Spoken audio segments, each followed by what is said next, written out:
Ok, c'est l'arrestation de Jésus. Là, on est au Mont des Oliviers. Il faudrait bien sentir tout le mouvement. Ok? Judas attrape Jésus fermement. Le soldat, faut vraiment qu'on sente plus ton mouvement. Donc, on est comme au rugby, là, en fait. Voilà, le personnage du fond, la lampe, plus haut. Et Jean, t'es pas assez de 3/4. Va plus à jardin. Ouais, c'est pas mal, ça.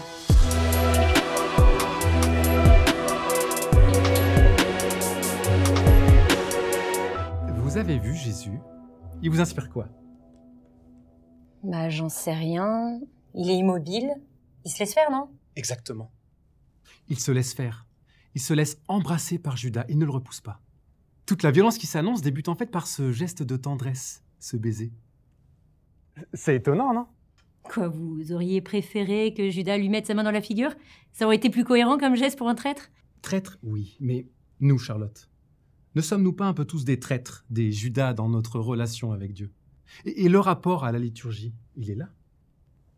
Au début de chaque messe, quand nous vivons ce temps de repentance, nous sommes invités à reconnaître comment nous avons rompu par nos péchés notre lien avec Dieu. C'est le temps du Kyrie.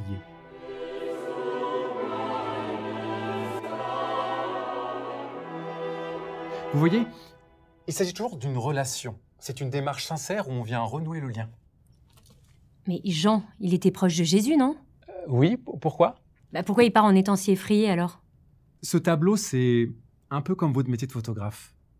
Vous montrez ce qu'on voit et ce qu'on ne voit pas avec votre appareil. Eh bien là, c'est pareil.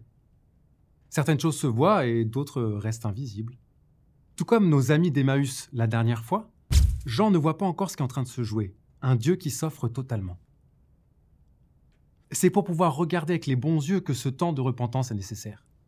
D'ailleurs, le personnage qui répond le mieux à la fuite de Jean, c'est l'homme au fond. Il tend une lampe pour observer la scène. C'est pas un soldat, c'est juste un témoin. Il fait pas un peu voyeur avec sa lampe? C'est pas discret, en plus. Je dirais plutôt qu'il a le désir d'être présent. C'est un peu bizarre, non? Ce serait bizarre s'il s'agissait d'un spectacle morbide, mais ce personnage semble comprendre ce qui se joue réellement. Il nous éclaire sur le désir intérieur de Jésus. C'est quoi ce désir? Jésus désire être en totale communion avec nous. Il veut se donner entièrement. Et dans le tableau original, c'est un autoportrait du Caravage. C'est un peu comme s'il nous invitait à nous mettre à la place de ce témoin particulier, non?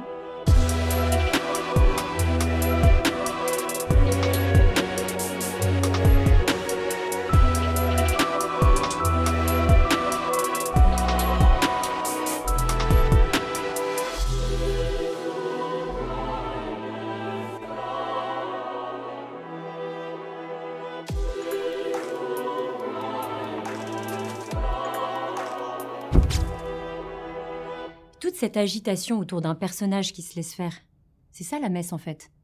Je veux dire, on s'agite, le chantre agite les mains, il y a l'encens, les bougies, mais le Christ, lui, il se donne, point.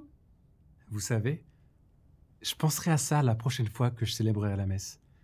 À toute cette agitation intérieure qui m'habite au moment d'entrer dans la liturgie.